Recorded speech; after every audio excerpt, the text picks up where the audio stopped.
오늘 저희가 맥주감사주일로 모였습니다. 하나님께서 우리의 삶 속에 베풀어 주신 은혜를 기억하면서 감사하는 시간으로 나아갑니다.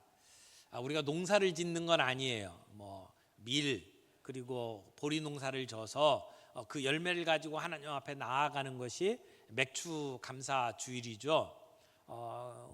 우리가 농사를 짓지는 않지만 하나님께서 우리의 삶 속에 베풀어 주신 그 은혜를 생각하며 내 삶에 주신 삶의 열매들을 끌어안고 주님 앞에 나아가 감사하는 시간이 이 맥주감사 주일입니다. 근데 여기 중요한 게 있어요. 이 맥주감사라고 하는 것은 하나님의 약속이 그 밑바탕에 깔려 있습니다. 하나님이 이스라엘 백성들에게 가나안 땅에 들어가도록 하시겠다고 하는 약속. 그래서 그 땅에 들어가서 그 하나님이 주신 그 밀농사 보리농사의 열매를 끌어안고 나아가는 거죠. 특별히 첫 열매를 끌어안고 나가는 겁니다. 여러분, 첫 열매라고 하는 것은 그 다음에 계속해서 열매가 있는 것을 얘기하잖아요. 하나님이 그렇게 우리에게 약속하신 것을 붙잡고 우리의 삶 속에 조그마한 열매라 할지라도 그 첫 열매를 끌어안고 감사함으로 나아갈 때에 우리의 삶 속에 하나님의 약속이 이루어지는 것을 보게 되는 것이 이 맥주감사주일의 의미라고 생각을 합니다. 오늘 우리가 이 민수기로 넘어갔어요. 계속해서 창세기부터 여기까지 왔는데, 여러분, 민수기가 뭡니까? 민수기는 백성 민자 셀 숫자, 그러니까 백성의 숫자를 세는 게 민수기입니다. 그래서 영어 성경에 보면 민수기 이름이 넘버였어요. 넘버, 숫자예요. 그러니까 민수기 이렇게 나오면 무슨 영수기, 민수기 이렇게 사람 이름이 아니고 늘 인구조사를 생각을 해야 돼요. 숫자를 생각하는 게 민수기의 핵심입니다. 하나님께서 이스라엘 백성들에게 백성의 숫자를 세도록 해서 백성의 숫자를 셈는 것부터 시작하는 것이 민수기의 내용입니다. 여러분, 하나님께서 아브라함에게 약속을 해주셨잖아요. 너희로 큰 민족을 이루게 하겠다. 그래서 이방 땅에 가서, 다른 나라에 가서 큰 민족을 이루고 다시 돌아와서 가나안 땅에 정착하게 될 것이다. 이것이 아브라함에게 주신 약속이었습니다. 그 약속이 어떻게 이루어집니까? 우리가 이미 경험했던 것처럼 출애굽 사건, 그래서 열 재앙을 통해서 결국 이스라엘 백성들을 해방시키시고, 그리고 홍해바다를 건너게 하셔서 이제 광야길로 들어서게 만들었잖아요. 이것이 하나님께서 그 약속을 이루시는 내용입니다. 그리고 하나님은 그 이스라엘 백성들의 하나님이 되시고, 이스라엘 백성은 하나님의 백성이 되는 언약을 맺어요. 그리고 그 언약 백성으로 살 수 있도록 법을 주시잖아요. 그게 시내산에서 주신 율법입니다. 그렇게 하나님께서 이스라엘 백성과의 언약을 맺으시고 그 언약을 이루어가는 과정 속에 이제 가나안 땅에 들어가야 되는데, 그 가나안 땅에 들어가기 전에 하나님께서는 이 이스라엘 백성들의 숫자를 세라고 말씀을 하십니다. 민수기 1장 19절 말씀을 보겠습니다. 여호와께서 모세에게 명령하신 대로 그가 시내 광야에서 그들을 계수하였더라. 인구 조사를 하라고 명령하셨어요. 그래서 그 인구로 조사를 하는데 20세 이상의 남자들을 숫자를 셌습니다. 그래서 숫자를 다 계산해 보니까 60만 3,500명, 60만 명이에요. 근데 20세 이상의 남자들만이잖아요. 그러면 여성들이 있을 거고요, 아이들이 있을 거예요. 그러니까 그때 애굽에서 나온 사람들은 60만, 그러니까 곱하기 2 하면 120만, 아이들 따지면 아마 200만 명 정도 되지 않을까 생각을 합니다. 굉장히 많은 숫자예요. 그 숫자가 이제 애굽에서 나와 가나안 땅으로 가는 그 과정입니다. 근데 왜 20세 남자들을 숫자를 셌을까요? 군대를 조직하기 위해서였습니다.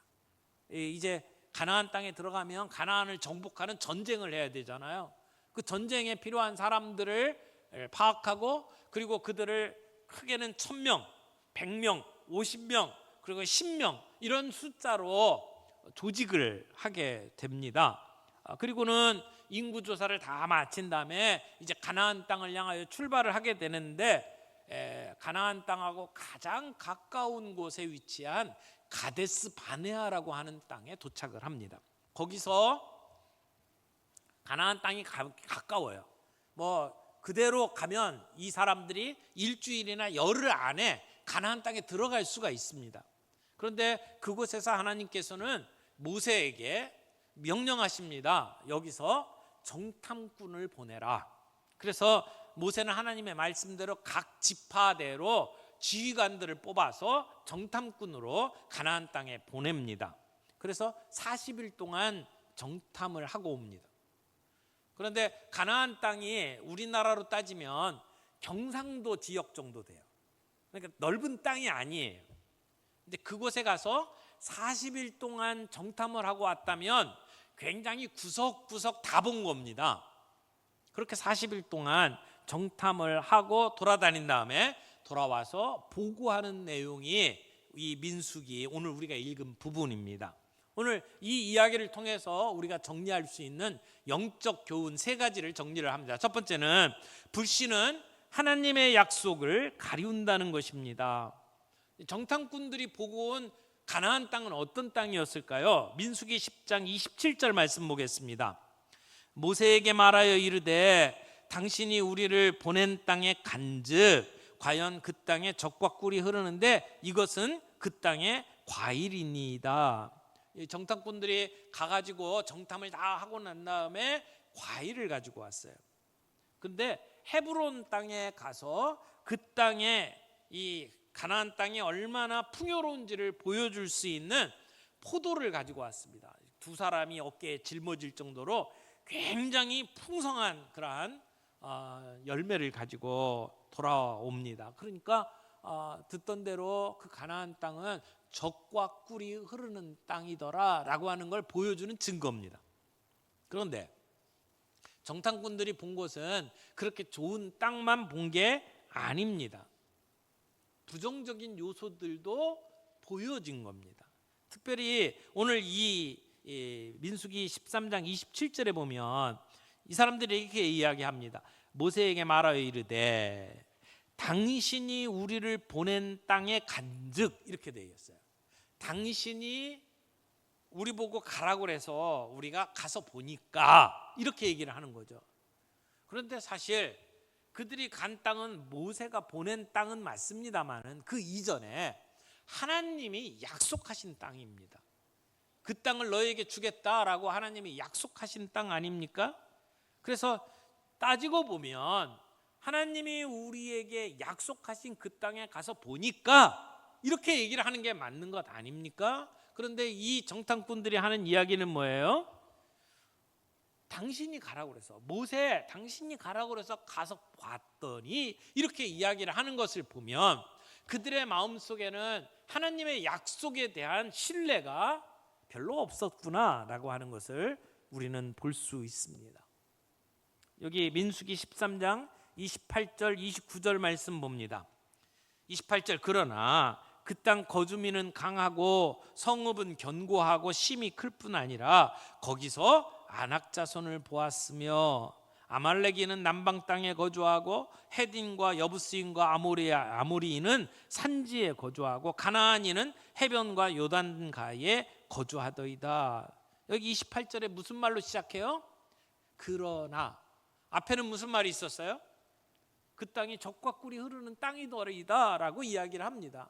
그 땅에 얼마나 풍성함을 보여줄 수 있는 우리가 과일을 가져왔습니다. 그러나라고 이야기를 해요. 비록 젖과 꿀이 흐르는 땅이라 할지라도 우리가 보니까 그 땅은 거인들이 사는 곳입니다. 너무나 거인과 같은 안악 자손들이 삽니다. 그리고 그곳에는 요새가 너무나 튼튼합니다. 성벽이 무너지지 않을 것 같은 난공불락으로 보입니다. 이런 얘기를 하는 거예요. 앞에 젖과 꿀이 흐르는 땅입니다 라고 하는 보고와 정반대되는 이야기를 하는 거죠. 그 땅의 거민은 너무나 강한 사람들입니다. 그 땅의 요새는 너무나 철통 같습니다. 그렇게 이야기를 하는 거예요. 이 이야기를 들은 이스라엘 백성들은 어떻게 반응을 합니까? 정탐꾼의 부정적인 보고를 받은 이스라엘 백성들은 마음이 무너집니다. 그리고 그 안에 동요가 일어납니다. 두려워하고 통곡하고 울면서 우리 애굽으로 돌아가자, 이렇게 이야기를 했습니다. 하나님이 약속하신 땅을 눈앞에 두고 이스라엘 백성들은 거부하는 겁니다. 왜 그랬을까요? 하나님이 주신 약속보다는 내 눈앞에 보이는 현실이 너무 크게 보인 거예요. 내 눈앞에 보이는 현실이 너무 부담이 되는 거예요. 그러니까 우리의 힘 가지고는 못 들어간다라고 하는 자신의 무력함을 느끼고, 그리고는 통곡을 하는 겁니다. 그리고 어디 우리가 죽을 데가 없어서 여기까지 끌고 와서 죽이자, 원망하는 이야기를 합니다. 이스라엘 백성들이 불신의 보고를 받고 그리고는 같이 불신에 빠집니다. 그래서 밤새 울면서 애굽으로 돌아가자고 원망하며 이야기를 했던 그 이스라엘 백성들, 그런 불신과 두려움의 결과는 무엇이었을까요? 28절 보겠습니다. 그들에게 이르기를 여호와의 말씀에 내 삶을 두고 맹세하노라. 너희 말이 내 귀에 들린 대로 내가 너희에게 행하리니. 여러분, 하나님의 약속을 까먹고 현실을 보면서 두려움에 빠지고, 그리고는 왜 우리를 여기로 이끌었느냐 원망하던 이스라엘 백성들에게 하나님의 심판의 메시지입니다. 심판의 선언이에요. 이스라엘 백성들에게 결정적인 문제가 무엇이었는지를 하나님은 분명하게 짚습니다.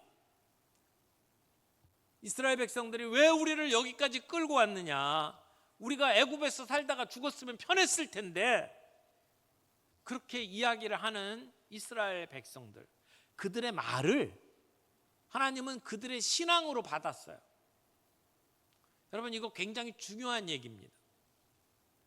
이스라엘 백성들이 원망하고 투덜거리고 그렇게 비난하는 이야기를 하나님은 그들의 신앙 고백으로 받으셨다는 겁니다. 두려움에 사로잡혀서 불신의 말, 패배의 말을 합니다. 그들의 마음이 무너졌음을 그들의 입으로 증명합니다. 하나님이 그들을 얼마나 사랑하시는지, 그래서 그들을 애굽 땅에서 건져내셨어요. 그리고 홍해 바다를 건너게 하셨어요. 그 하나님의 전능하심, 하나님의 선하심, 하나님의 능력은 다 까먹고, 그리고는 눈앞에 보이는 그걸 본인들이 직접 본 것도 아니에요.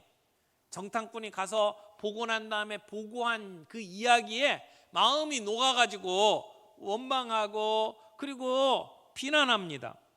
악담을 퍼붓습니다. 그럴 때에 하나님이 뭐라고 말씀하셔요? 너희 말이 내 귀에 들린 대로 내가 너희에게 행하리니. 우리가 이제 광야에서 다 죽었다 라고 얘기하니까 하나님께서 그 말대로 너희 광야에서 죽을 것이다 라고 심판하신다는 겁니다.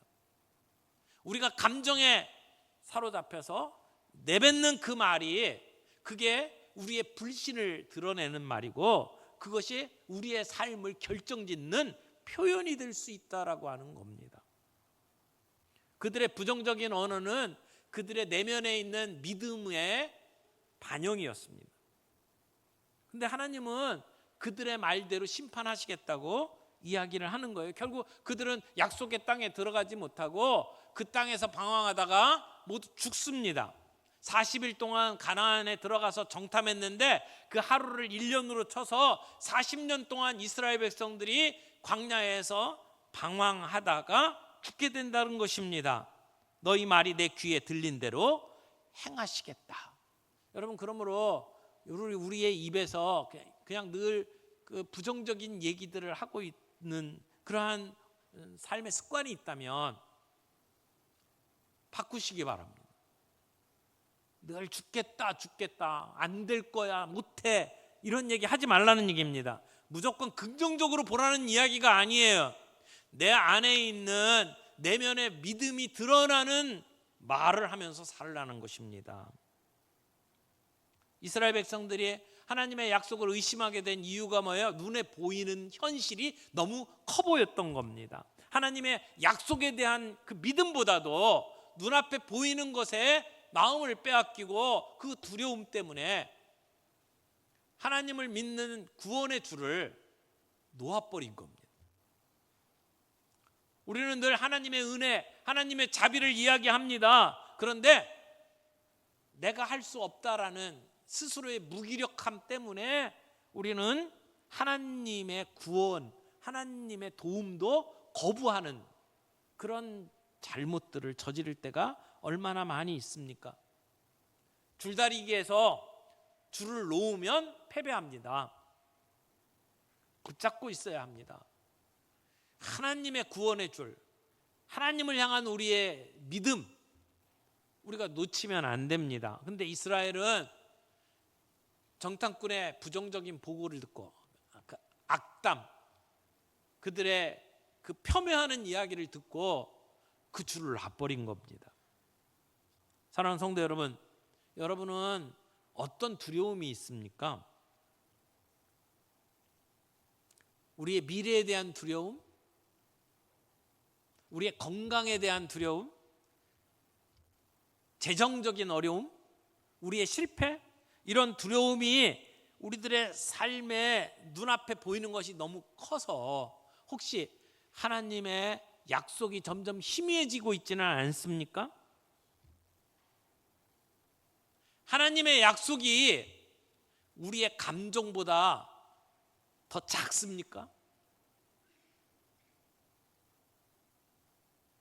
우리의 감정 때문에 하나님의 약속이 쪼그라들면 안 됩니다. 우리의 말 속에서 그런 우리의 불신, 우리의 그 믿음을 내려놓는 그러한 태도가 스며들고 그것을 표현하는 습관들을 버려야 합니다. 될 리가 없어. 안 될 거야. 나는 안 돼. 이런 표현들이 우리의 믿음을 무너뜨립니다. 우리가 말로 하나님의 전능하심, 하나님의 선하심, 하나님이 우리를 향해서 마련해 놓으신 약속을 무시하면서 살고 있지는 않습니까? 우리의 삶에 힘든 일이 있고 두려움이 크면 클수록 우리는 믿음을 입술로 고백할 수 있어야 합니다. 불신과 원망이 아니라 하나님의 선하심, 하나님의 그 능력을 붙잡고 그 믿음을 드러내는 그러한 우리의 삶이 되기를 바랍니다. 그때 우리의 삶을 바꾸는 힘이 생깁니다. 첫 번째, 우리가 하나님 앞에서 불신하는 마음을 갖게 되면 우리 하나님이 우리에게 주신 약속이 점점 희미해집니다. 두 번째, 믿음은 현실을 넘어 약속을 봅니다. 믿음은 현실을 넘어 약속을 보게 만든다는 겁니다. 여러분, 그런 불신의 보고에 이스라엘 백성들이 불신에 빠져서 원망하는 모습을 보고 갈렙이 일어납니다. 그리고 이스라엘 자손들에게 외칩니다. 짧지만 단호하게 이렇게 이야기합니다. 우리가 반드시 올라가서 하나님이 주신 그 땅을 상속받자. 호소합니다. 그렇지만 갈렙의 노력에도 불구하고 다른 정탐꾼들의 부정적인 악평은 그치지를 않았습니다. 10명의 정탐꾼은 그 땅을 폄훼할 뿐만 아니라 악담을 이야기합니다. 그 장대한 거인 같은 아낙 자손 앞에 서면 우리는 메뚜기 같습니다 라고 이야기를 해요. 메뚜기처럼 무기력한 존재일 수밖에 없다고 이야기를 합니다. 하지만 여호수아와 갈렙은 다른 보고를 합니다. 여러분, 10 정탐꾼이 본 것과 이 2명의 정탐꾼이 본 현실이 다른가요? 그들이 보고 온 것이 다를까요? 아니요. 똑같은 것을 봤습니다. 현실은 똑같아요. 그런데 왜 보고가 다릅니까? 보는 눈이 다른 거예요. 관점이 다른 겁니다.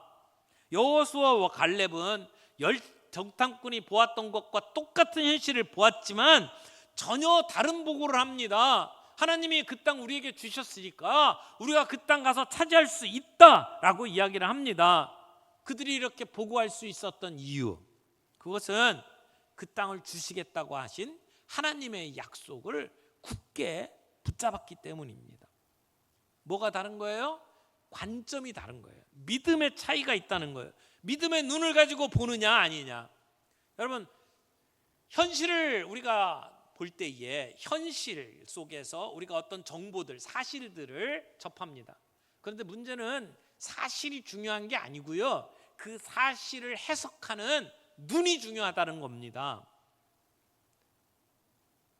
진실은 하나님이 그 땅을 우리에게 주셨다는 겁니다. 비록 그 땅에 안악자손이 있고 비록 그 땅에 그 성들이 견고하지만 하나님이 그 땅을 우리에게 주셨다. 이게 진실 아닙니까? 그런데 그저 그 땅이 요새가 튼튼하고 안악자손처럼 그 장대한 주민들이 거기 있다는 것 때문에 하나님이 그 땅을 우리에게 주셨다는 약속이 희미해져 버린 거예요.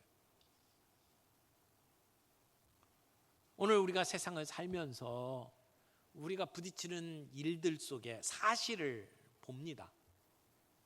사실을 왜곡하자는 이야기가 아니에요. 현실은 현실대로 제대로 봐야 합니다. 그런데 그 현실을 해석하는 믿음의 눈이 필요하다는 거죠. 여러분, 열 정탐꾼은 현실만 본 겁니다. 그래서 그 땅의 주민은 거대하고 우리는 메뚜기 같다라고 이야기를 한 거죠. 그러나 여호수아와 갈렙은 하나님을 계산에 넣은 겁니다. 그들은 우리의 밥이다. 하나님이 우리와 함께 하시면 그들이 아무리 강대하다 할지라도 우리가 이길 수 있다라고 이야기를 하는 겁니다. 그들의 눈에는 하나님이 보였던 겁니다. 여러분, 열 정탐꾼은 눈에 보이는 그 땅의 견고함 그리고 거인들만 본 겁니다. 그러나 여호수아와 갈렙은 이미 하나님이 약속하신 말씀을 붙잡고 있는 겁니다. 사랑하는 성도 여러분, 오늘 믿음의 핵심은 우리가 어떤 현실의 정보를 갖느냐, 그게 중요한 게 아니고 누구를 믿느냐, 여기에 달려 있다는 것입니다. 여호수아와 갈렙은 하나님을 보았고 하나님이 주신 그 약속을 붙잡고 있었던 겁니다. 하나님은 그 믿음을 보신 거예요. 우리가 세상을 살면서 힘든 일들 당할 수 있습니다. 암 투병할 수도 있고 그리고 때로는 어려움 경험할 수도 있습니다. 얼마 전에 작고하신 팀 켈러 목사님이 암 투병을 하시면서 이런 이야기를 하셨어요. 나는 죽음을 충분히 슬퍼하지만 그리스도 안에 있는 소망은 결코 사라지지 않습니다. 여러분, 암투병하며 죽음을 눈앞에 두고 있어요. 그 현실을 부정한 게 아닙니다. 그러나 소망을 놓치지 않았다는 이야기입니다. 믿음은 그저 잘 될 거야 라고 이야기하는 긍정적 사고가 아닙니다. 현실을 직시하면서도 하나님의 말씀을 더 크게 신뢰하는 것이 믿음입니다. 우리의 감정이 하나님의 약속을 이기지 못하도록 해야 합니다. 우리의 감정은 때로 우리가 감정에 휩쓸리면 진실을 잊어버립니다. 하나님이 어떠하신 분인지를 놓아버립니다. 감정에 휘둘리지 않길 바랍니다. 감정이 중요하긴 해요. 기뻐하고 슬퍼하고 감정 참 중요하죠. 그러나 감정에 휘둘려서 하나님의 약속이 사라지면 안 된다는 겁니다. 여호수아와 갈렙은 똑같은 현실을 보았습니다. 그러나 다른 해석을 했습니다. 우리도 여호수아와 갈렙 같은 믿음의 눈을 가지고 현실을 해석할 수 있는 사람들이 되기를 바랍니다. 세 번째 함께 나누고 싶은 메시지는 불신은 방황을 낳습니다. 신뢰는 약속의 성취를 낳습니다. 여러분 37절 38절 보겠습니다. 곧 그 땅에 대하여 악평한 자들은 여호와 앞에서 재앙으로 죽었고 그 땅을 정탐하러 갔던 사람들 중에서 오직 눈의 아들 여호수아와 여분네 아들 갈렙은 생존하니라. 불신에 보고한 10 정탐꾼은 죽었습니다. 믿음의 보고를 한 2 정탐꾼은 살았습니다. 10명 정탐꾼의 보고를 듣고 하나님을 향한 믿음의 끈을 놓아버린 이스라엘 백성들은 결국 광야에서 40년 동안 방황하다가 가나안 땅에 들어가지 못하고 죽습니다. 그러나 이 2 사람은 40년 광야 방황 끝에 가나안 땅에 함께 들어갈 수 있었습니다. 여러분, 하나님의 약속은 반드시 이루어집니다. 그런데 그 하나님의 약속을 경험할 수 있는 사람은 믿음을 가진 사람들입니다. 불신하던 자들은 방황 끝에 죽었습니다. 믿음을 가진 자들은 그 약속의 성취를 눈으로 목격할 수 있었습니다. 여분네 아들 갈렙, 눈의 아들 여호수아는 그 땅에 들어갈 수 있었다는 겁니다. 사랑하는 성도 여러분, 지금 가데스 바네아는 거리로는 가나안 땅과 너무나 가까운 지척입니다. 가면 일주일 내지 열흘이면 들어가요. 얼마나 가나안 땅과 가까우냐가 문제가 아니라 내가 얼마나 하나님과 가까우냐가 그게 관건입니다. 거리가 가깝다고 들어갈 수 있는 게 아닙니다. 가나안 땅에 들어가느냐 못 들어가느냐는 우리가 얼마나 하나님과 가깝냐, 그 관계의 거리로 결정된다는 겁니다. 우리가 확실하게 하나님을 붙잡고 하나님이 우리에게 주신 약속을 붙들고 살아갈 수 있는 저와 여러분들이 되기를 바랍니다. 우리가 끝까지 붙잡고 있는 건 뭡니까? 우리의 실력입니까? 우리의 건강입니까? 내가 이루어 놓은 성취입니까? 아니면 하나님의 약속입니까? 삶의 문제 앞에서 포기하지 않기를 바랍니다. 하나님의 약속을 신뢰하고 하나님을 의지하며 살아갈 수 있는 저희가 되기를 바랍니다. 우리가 걸어가는 길, 광야길입니다. 그런데 이 광야길에서 불신하며 방황하는 시간을 보내겠습니까? 하나님을 신뢰하며 그 약속이 이루어지는 것을 보시겠습니까?